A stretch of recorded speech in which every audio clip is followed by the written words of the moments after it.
So I want to talk about something very important that I was reading earlier this morning in my studies. So let me just first start the video with the quote, and then I will elaborate. Philosophy must not remain a special branch of science or an intellectual sport. Um, dot dot dot. Thus, philosophy, which began as the self-evident knowledge of nature's sages, and in a later stage was divided into many different branches of science, finds its consummation in the ideal of perfected wisdom. In this ideal consummation, practice and theory will become united, knowledge and being will be fused into a unit of creative activity. But the emphasis lies on knowledge. The understanding subject is more deeply rooted in the essence of things than the active.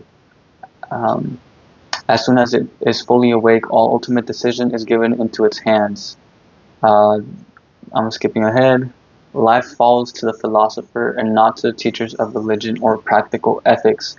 Mind and soul must be brought into living harmony, but not from the basis of the soul, as every church and every school has hitherto attempted to do, but from the basis of the mind.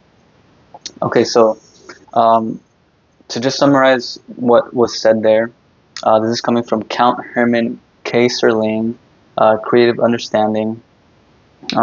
Check him out, but that's page 128 through 29. So the idea here is basically that philosophy is meant to be the what is going to be used for the next evolution, for our evolution as man, for our awakening.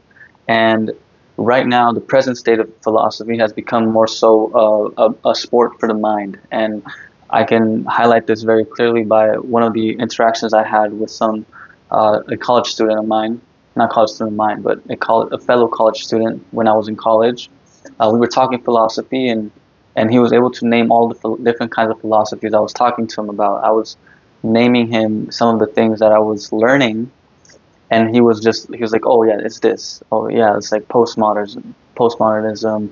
Oh yeah, it's all. He had names for all these different kinds of isms, and so he was able to categorize what I was speaking of, but it was just intellectually like labeling, and it almost pissed me off because for me, I was like, okay, so you know what I'm saying, but I'm trying to connect to you at a heart-to-heart level. Like, oh, this is like a realization that is impacting my life and shaping the way that I approach my life. But for this guy, it seems like he was very well read, but connecting the intellectual aspect to the life aspect was something that he was completely missing. Um, and so to me, I felt like I knew philosophy better than this individual, not because of how much I knew at an intellectual level, but how much I knew at an embodied level, from a state of wisdom. And so this also takes me back to one of the first writings that I was reading. I believe it was Aristotle. I think it was Aristotle. I was reading his first observations on nature, and so it was in my class it was a biology class, and I could see that he was taking a very um, observatory slash scientific approach to what he was seeing, really observing nature and seeing nature as a teacher rather than something to dissect. And I don't think that the people that were teaching could actually like pay attention to that, could understand that, because it became more so a matter of like, hey, here's this guy, he was a philosopher, and this was the stage of thinking that they were in back then, um, and so this is the way that they thought. But what really interested me was like developing that innate sense of discovery, of exploration, of seeking the truth. That's what I was like very inspired by when I was reading this text. And yeah, I believe it was Aristotle. But yeah, the thing what I'm seeing, and when reading this text, the text is basically saying that people in this day and age look at philosophy as something to like play around with, something that can prove how intellectual you are, how smart you are. When in my life, I've never seen it in that way. To me, if somebody is a philosopher, then somebody is a very wise individual because they care to embody that wisdom and bring it into their life.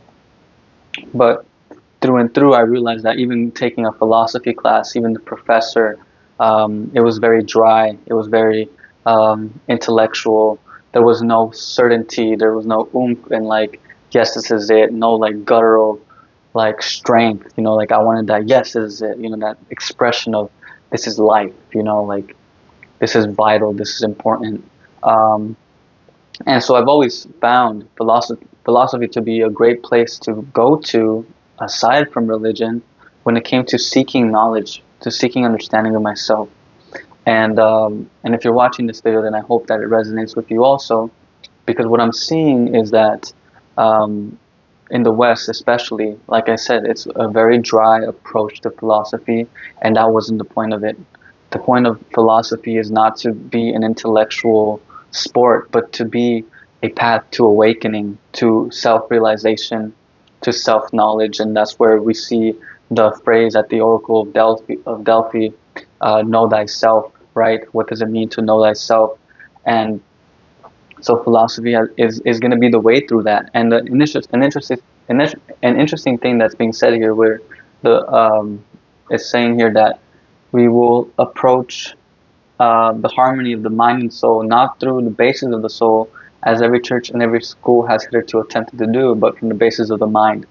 And I think what he refers to from the basis of the soul, I think he's not referring to psychology, because if I were to state it, I would say you know yourself through psychology. I think what he was saying in reference to the church is, this emotional, devoted effort that churches often push onto an individual. You must surrender yourself, give yourself to Christ, for example, being very devoted, not asking too many questions, not allowing for the mind to come in. Um, but the mind also must be used as a gateway to intuition, to truth. And what I've learned here is that the only way to do that is to use the mind as a vessel, and use the mind to discern the higher qualities of the mind, to discern, to analyze, as a vessel, um, as a pathway to intuition, because intuition is where we're going to be able to understand the nature, the deeper essence of things. And so here it says here, philosophy was something that was self-evident knowledge of nature's sages. This is what philosophy came from: nature's sages, from the sages. Like the most wisest of men, right? And later it was divided, and now it's going to find its consummation in perfected wisdom. And what is perfected wisdom? Perfected wisdom is going to be the embodiment of a mental concept of a philosophy. So for me, I seek to become the ideal, right? What is the ideal? This is what philosophy is about: the love of knowledge. And why the love of knowledge? Because in the love of knowledge, we find we find a reverence, a solid universal truth that can unite our experience with that which is above us. And so this reminds me of a conversation I had with one of the people I was serving, one of the guests I was serving at a restaurant. He was reading a book of Stoic philosophy by Ryan Holiday, and he pointed something, which is that he saw philosophy to be a universal truth, something that goes beyond religion. You don't need to believe in it. It is not about faith.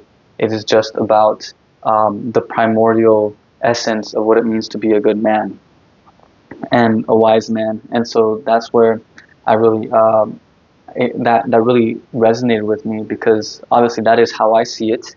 That is definitely how I see it.